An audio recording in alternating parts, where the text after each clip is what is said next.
Hello and welcome back to super 30 classes.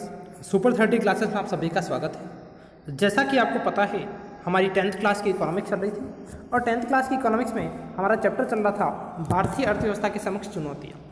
हमारा chapter चल रहा था भारतीय अर्थव्यवस्था के समक्ष चुनौतियाँ, और इस चैप्टर में हमने देखा कि भारत की अर्थव्यवस्था के सामने अनेक प्रकार की समस्याएँ हैं, अनेक प्रकार की चुनौतियाँ हैं, जिसमें सबसे पहले हमने देखी मुद्रास्फीति, है ना, जिसको हमने मूल्य वृद्धि के समान समझा था। मूल्य वृद्धि और मुद्रास्फीति देखी। दूसरी बात थी, आपकी दूसरी समस्या थी गरीबी की समस्या। और तीसरी हमारी अर्थव्यवस्था की जो मुख्य समस्या है, मुख्य चुनौती जो है, वो है बेरोजगारी। तो पिछली जो क्लासें हुई, उन क्लासों में हमने मुद्रास्फीति अर्थात मूल्य वृद्धि के बारे में पूरा समझा था। उसके बाद हमने गरीबी के बारे में देखा, गरीबी के प्रकार समझे, है ना, गरीबी की अवधारणा समझी, गरीबी होती क्या है वो देखा, है ना, और गरीबी का मापन देखा, गरीबी के कारण देखे। आज की क्लास में हम बात करेंगे जो हमारी गरीबी की समस्या है ना, जो हमारी अर्थव्यवस्था की सबसे प्रमुख समस्या है गरीबी की, उस समस्या के निवारण के उपाय, कि किस प्रकार हम गरीबी का निवारण कर सकते हैं, किस प्रकार हमारे देश से हम गरीबी को कम कर सकते हैं, गरीबी को मिटा सकते हैं। तो स्टार्ट करते हैं। सबसे पहला गरीबी के निवारण के उपायों में सबसे पहला उपाय है शिक्षा तथा स्वास्थ्य सेवाओं का प्रसार। शिक्षा तथा स्वास्थ्य सेवाओं का प्रसार। देखिए, इसमें समाज में व्याप्त अधिकांश बुराइयों की जड़ अशिक्षा है। एक्चुअली हमारे क्या है कि हमने पिछली क्लास में भी देखा था, गरीबी के कारण देखे थे। जब आपने गरीबी के कारण पढ़े तब हमने देखा कि सबसे पहला कारण हमने पढ़ा था सामाजिक कारण। और सामाजिक कारण में सबसे हमने देखा कि हमारे समाज में अनेक प्रकार की परंपराएं हैं, अनेक प्रकार के रीति रिवाज है, और उन परंपराओं को, उन रीति रिवाजों को हमें क्या करना पड़ता है, उनका पालन करना पड़ता है। क्योंकि समाज, हम मनुष्य एक सामाजिक प्राणी है, और उस समाज में रहना है तो समाज की परंपराओं का पालन करना ही होगा। तो जब जो व्यक्ति सामान्य होता है, मध्यम वर्ग का होता है या उच्च वर्ग का होता है, वह व्यक्ति उन परंपराओं को, उन रीति रिवाजों का पालन कर लेता है। लेकिन जो गरीब व्यक्ति है वह उन रीति रिवाजों का पालन नहीं कर पाता है, और उसको उन रीति रिवाजों का पालन करना ही है तो वो क्या करता है, कहीं ना कहीं से ऋण लेता है, कहीं ना कहीं से कर्ज लेता है, और उस व्यक्ति उन रीति रिवाजों का पालन करता है। तो ऐसी स्थिति में जो व्यक्ति गरीब था, जिसने कहीं और से ऋण लिया, कर्ज लिया और उन रीति रिवाजों का पालन किया, उसके कारण वो पहले से तो गरीब था ही, और उस ऋण के कारण वह और गरीब होता जाता। तो वो व्यक्ति ऐसा क्यों कर रहे हैं, हम ऐसी रीति रिवाजों को क्यों पालन करते हैं? उसका कारण ये है कि हमारे देश में, हमारे समाज में, हमारे देश में जो शिक्षा है वो शिक्षा का स्तर निम्न है। इसका स्तर निम्न है, शिक्षा का स्तर। तो इन सामाजिक बुराइयों की सबसे मुख्य जड़ क्या है? अशिक्षा है। शिक्षा के अभाव में व्यक्ति को अपनी सामर्थ्य तथा उपलब्ध अवसरों का लाभ प्राप्त नहीं हो पाता। अब देखिए कि व्यक्ति एक अशिक्षित है तो उसके पास जो अवसर हैं, उनको जो अवसर मिलने चाहिए वो अवसर उपलब्ध नहीं हो पाते। अब अवसर क्या होते हैं सर? अपॉर्चुनिटी किसको कहते हैं? यानी कार्य करने के जो अवसर होते हैं। देखो कि आपको कोई वर्क कराना है, कार्य करवाना है, आपके पास कोई काम है, ठीक, तो उसके लिए आपके पास दो ऑप्शन है। या तो आप एक शिक्षित मजदूर को, एक ऐसा मजदूर जो शिक्षित है, अच्छा ट्रेंड है, उसको उस चीज़ के बारे में, उस कार्य के, उस काम के बारे में सब कुछ नॉलेज है। और दूसरा ऑप्शन है एक ऐसा मजदूर जिसको उस कार्य के बारे में कोई नॉलेज नहीं है, उसको शिक्षा नहीं है, वो अशिक्षित है। तो आप इन दोनों मजदूरों में से किस मजदूर को चुनना चाहेंगे, किस व्यक्ति को अवसर देना चाहेंगे? तो ऑब्वियसली आप उस शिक्षित व्यक्ति को ही अवसर देंगे। तो ऐसी कंडीशन में जो व्यक्ति जिसको शिक्षा नहीं मिल पाती है, जिसमें शिक्षा का अभाव होता है, उस व्यक्ति को अपने सामर्थ्य के कारण, अपनी कैपेसिटी के कारण, है ना, अपनी क्षमता के कारण उसको जो उपयुक्त अवसर जो है, अवसर नहीं मिल पाते हैं, उन अवसरों का लाभ नहीं मिल पाता है। गरीबी की समस्या के उन्मूलन हेतु सभी वर्गों में शिक्षा का प्रसार किए जाने की आवश्यकता है। अब देखिए, जैसे एग्जाम्पल लिया था हमने, आपने किसको चुना? एक शिक्षित व्यक्ति को ही चुना। तो अगर हमें जो, अब देखो, आपने शिक्षित को चुन लिया, जो अशिक्षित था वो क्या करेगा? उसको तो कार्य नहीं मिल पाएगा, उसको रोजगार उपलब्ध नहीं हो पाएंगे। तो ऐसी स्थिति में एक गरीबी की समस्या हमारे देश के सामने जनरेट होगी, गरीबी की समस्या पैदा होगी। तो उस गरीबी की समस्या को अगर हटाना है तो आपको क्या करना पड़ेगा? सभी वर्गों में, समाज के सभी वर्गों में, चाहे वो मध्यम वर्ग हो, निम्न वर्ग हो या उच्च वर्ग हो, सभी वर्गों में शिक्षा का प्रसार करना पड़ेगा। सभी वर्ग के लोगों तक शिक्षा की सुविधाएं उपलब्ध करानी पड़ेगी। उन लोगों को शिक्षा का प्रचार प्रसार वहाँ तक, उस वर्ग तक हमें करना होगा। शिक्षा प्राप्ति के फलस्वरूप श्रम की कुशलता तथा उत्पादकता में वृद्धि होती है। अब जैसे जैसे लोगों को शिक्षा प्राप्त हो जाए, जैसे जैसे लोग एजुकेट होंगे, हमने देखा कि आपको गरीबी हटानी तो हमें क्या करना पड़ेगा? शिक्षा की सुविधाओं का विकास करना है, समाज के प्रत्येक वर्ग तक शिक्षा पहुंचानी है। तो जब ऐसा करेंगे तो उससे क्या होगा कि श्रम की कुशलता तो होगी, यानी जो लेबर जो है, देखो एक्चुअली क्या होता है, कुशलता किसको कहते हैं? हमने कौशल विकास पढ़ा होगा आपने, आपने कौशल विकास पढ़ा कि प्रत्येक व्यक्ति में एक विशेष प्रकार का कौशल होता है, एक स्पेशल प्रकार की स्किल होती है, विशेष प्रकार की, है ना, एक टैलेंट होता है हर पर्सन में। तो अगर उस पर्सन को उस टैलेंट के बारे में एजुकेशन प्रोवाइड कर दी जाए, शिक्षा दे दी जाए, जैसे कोई व्यक्ति है जिसको पेंटिंग बनाना बहुत अच्छा आता है, बहुत अच्छी ड्राइंग करता है, तो हम उसको एक ड्राइंग स्कूल में एडमिशन करा दें उस पर्सन का, उसको ड्राइंग स्कूल में एडमिशन करा के उसको उस पेंटिंग के बारे में, उस ड्राइंग के बारे में सारा नॉलेज दे दे, किस तरीके से किया जाता है, उसकी एजुकेशन प्रोवाइड करा दे, तो क्या होगा, आफ्टर अ टाइम जो हमारा प्रोडक्टिविटी लेवल है, जो प्रोडक्शन है वो बढ़ेगा, उत्पादन जो है हमारे देश का वो बढ़ेगा। किसका उत्पादन बढ़ेगा? वो वस्तुओं का उत्पादन करेगा, अनेक प्रकार की ड्राइंग बनाएगा और ड्राइंग बनाकर बेचेगा, तो उत्पादन में क्या होगी?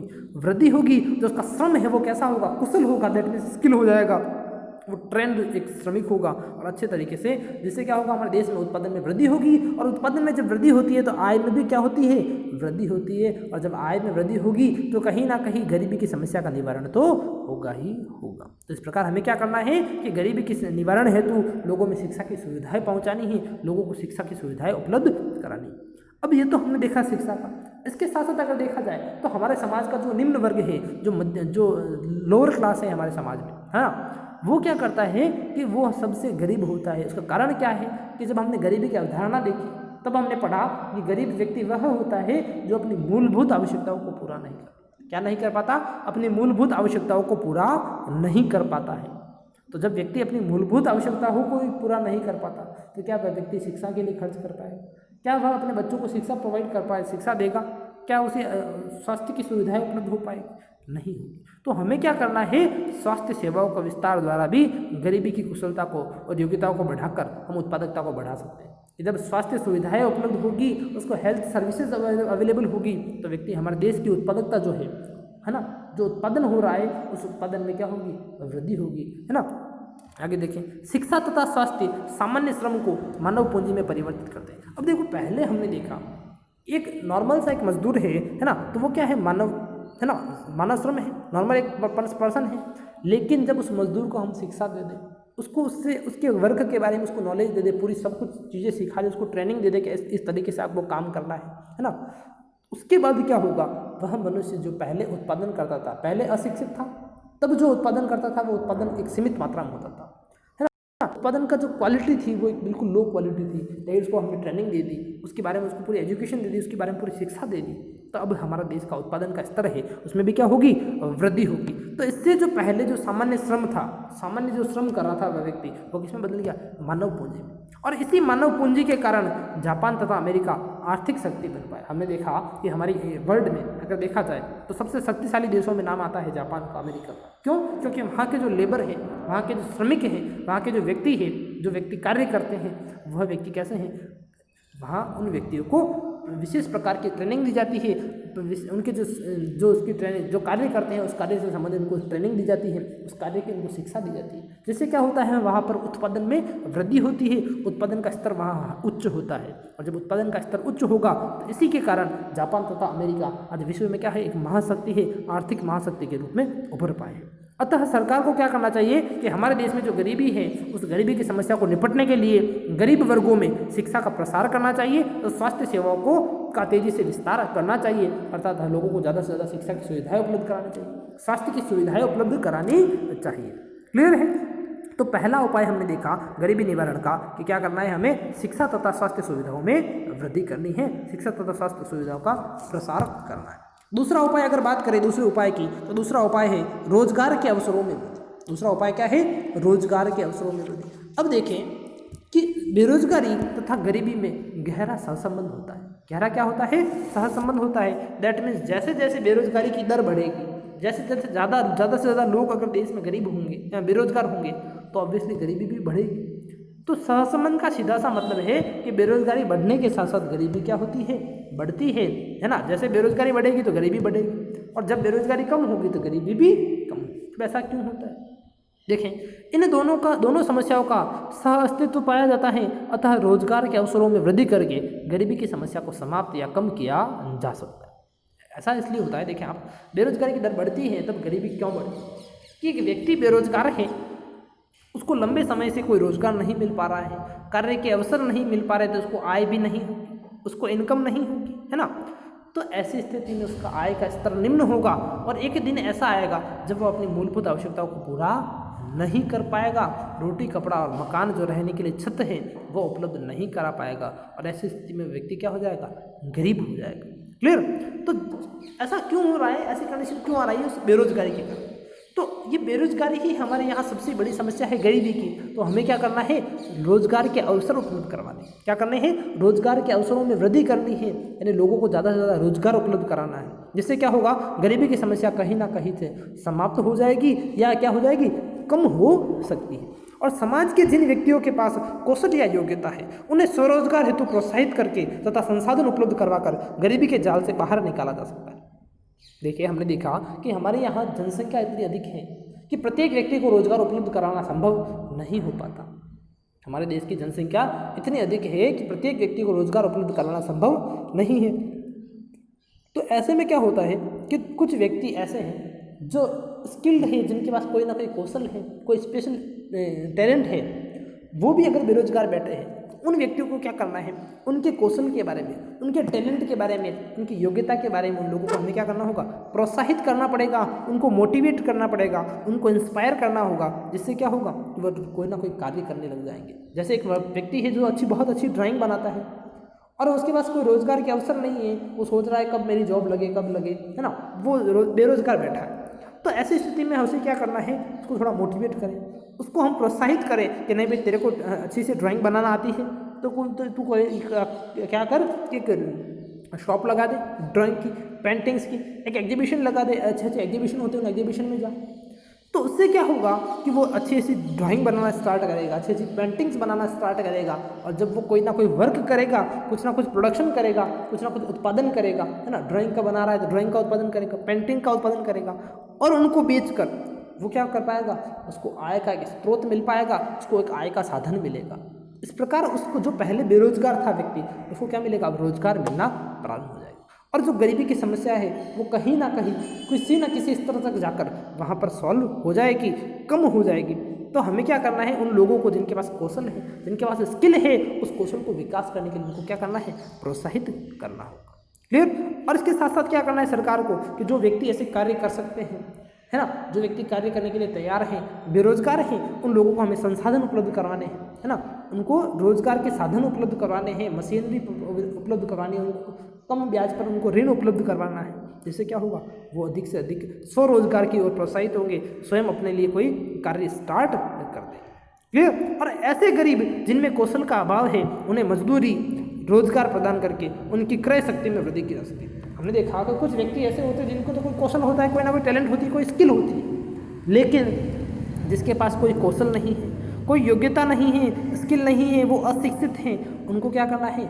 मजदूरी में रोजगार प्रोवाइड करना है। किसमें रोजगार उपलब्ध कराना है? मजदूरी हेतु। अब जब उनको मजदूरी के लिए प्रोत्साहित करेंगे कि मजदूरी करो, ये कार्य करो, तो उनको क्या होगा? उनको उनके क्रय शक्ति में वृद्धि होगी, अर्थात उनकी आय बढ़ेगी। और जब आय का स्तर बढ़ेगा, जब उनको रोजगार का उपलब्ध करवाया जाएगा, तो कहीं ना कहीं गरीबी की समस्या का समाधान हो सकता है।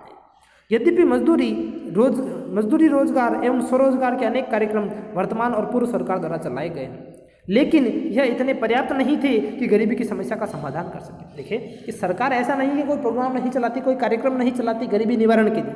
सरकार अनेक सारे कार्यक्रम चलाती हैं। जैसे आपने सुना होगा कि जो है ना अशिक्षित मजदूर हैं, उनके लिए आपने देखा होगा नरेगा चलाती है सरकार, प्रधानमंत्री कौशल विकास योजना चलाती है। तो ये योजना तो चल रही है, ऐसा नहीं है कि सरकार नहीं चलाती या नहीं चलाई थी। सरकार ने चलाई भी थी और चल भी रही है, लेकिन ये इतनी पर्याप्त नहीं है क्योंकि हमारी जनसंख्या बहुत ज़्यादा है और सभी व्यक्तियों तक रोजगार उपलब्ध नहीं हो पाता।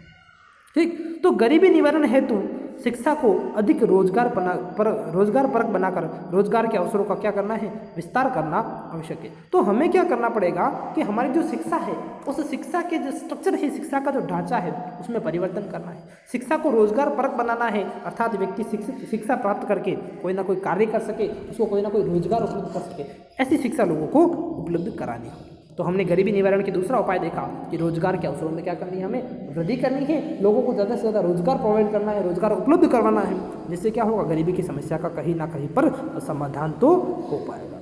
अगला उपाय देखें, गरीबी निवारण का तीसरा उपाय है सामाजिक कुप्रथाओं पर नियंत्रण की आवश्यकता।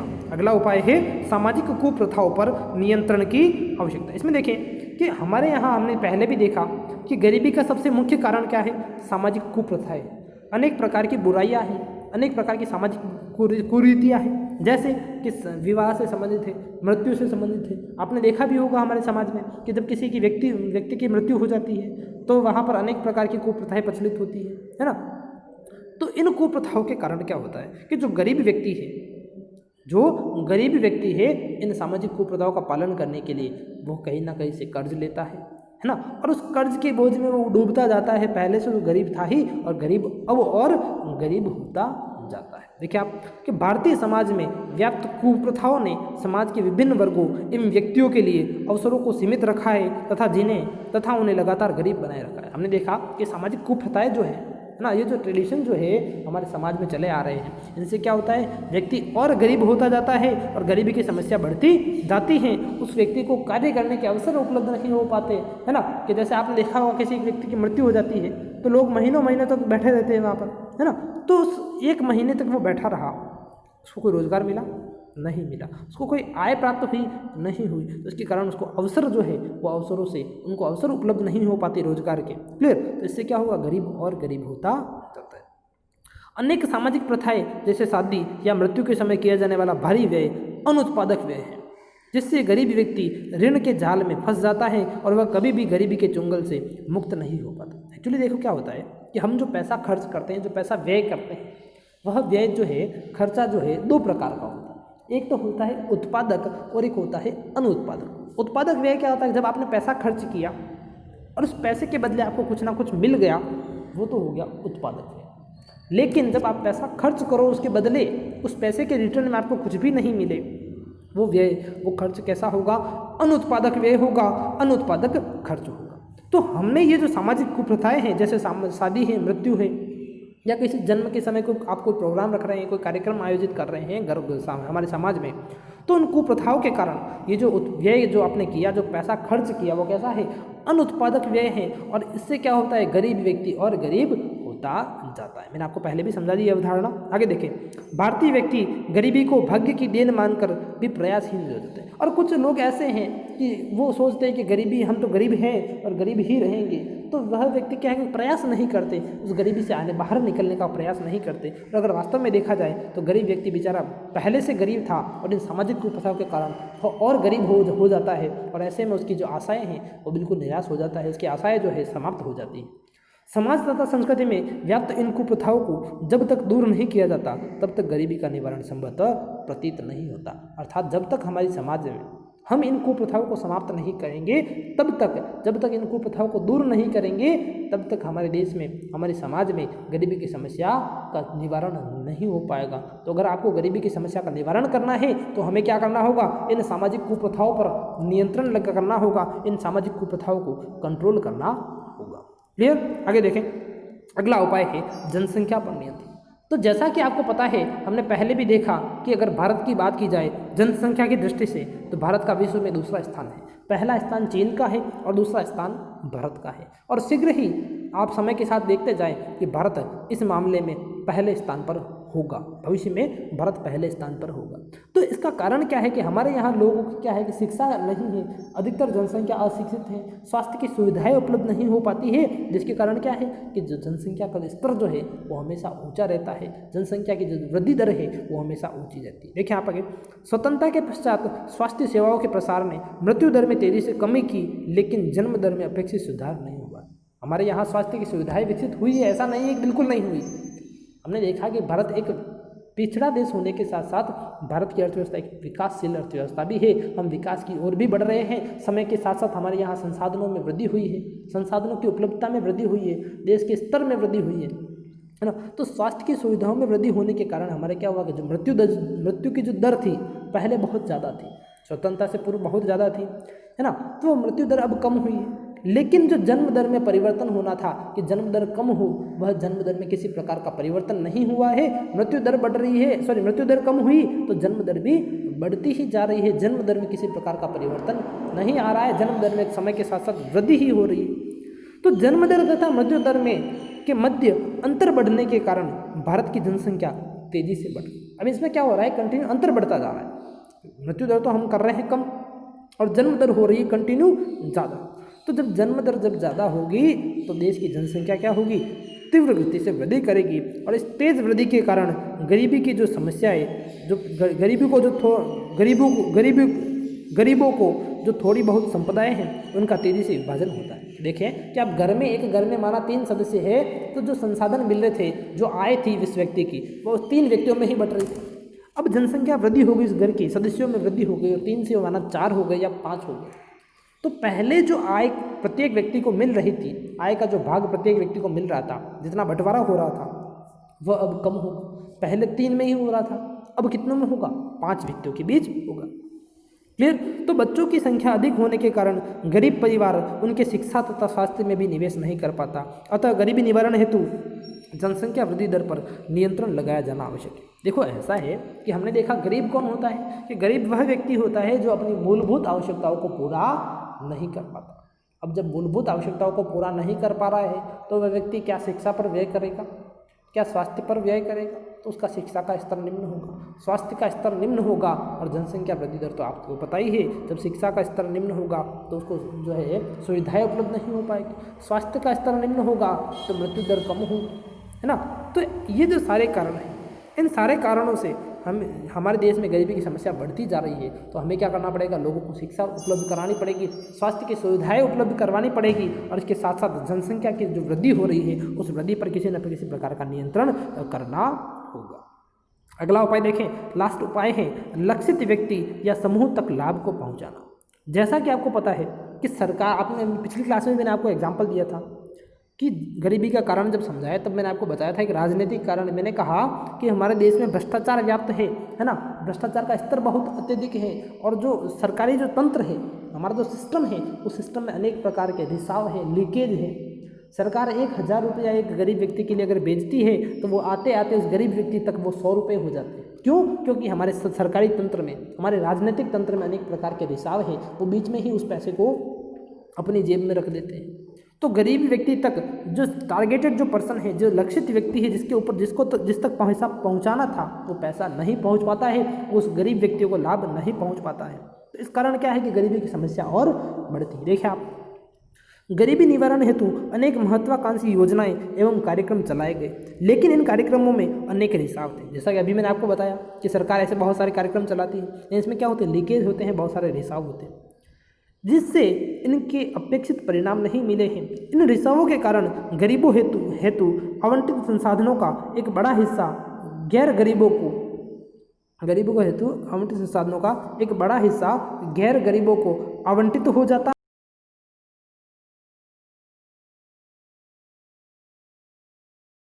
ये रहा। और यदि सरकार गरीबी निवारण हेतु गंभीर है तो उसे यह सुनिश्चित करना होगा कि योजनाओं का लाभ गरीबों तक पहुंचे।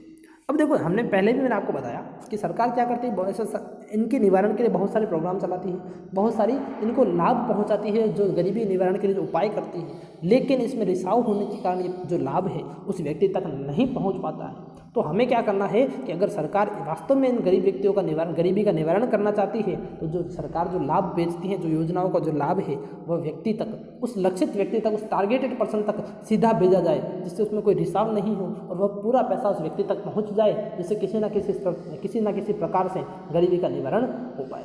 तो इस प्रकार हमने आज की क्लास में गरीबी निवारण के जो उपाय हैं उन उपायों के बारे में चर्चा की, उन उपायों के बारे में देखा। सबसे पहला हमने देखा था कि शिक्षा तथा स्वास्थ्य सेवाओं का हमें क्या करना है, प्रसार करना है। दूसरा, रोजगार के अवसरों में वृद्धि करनी है। तीसरा, सामाजिक कुप्रथाओं पर नियंत्रण लगाना है। चौथा, जनसंख्या पर नियंत्रण करना है। और पांचवा, हमने देखा कि जो व्यक्ति है, लक्षित व्यक्ति जो है, टारगेटेड पर्सन है, उस तक सीधा लाभ पहुँचाना है। इस प्रकार हमारे गरीबी निवारण के उपाय यहीं समाप्त होते हैं। आज के लिए इतना ही, धन्यवाद।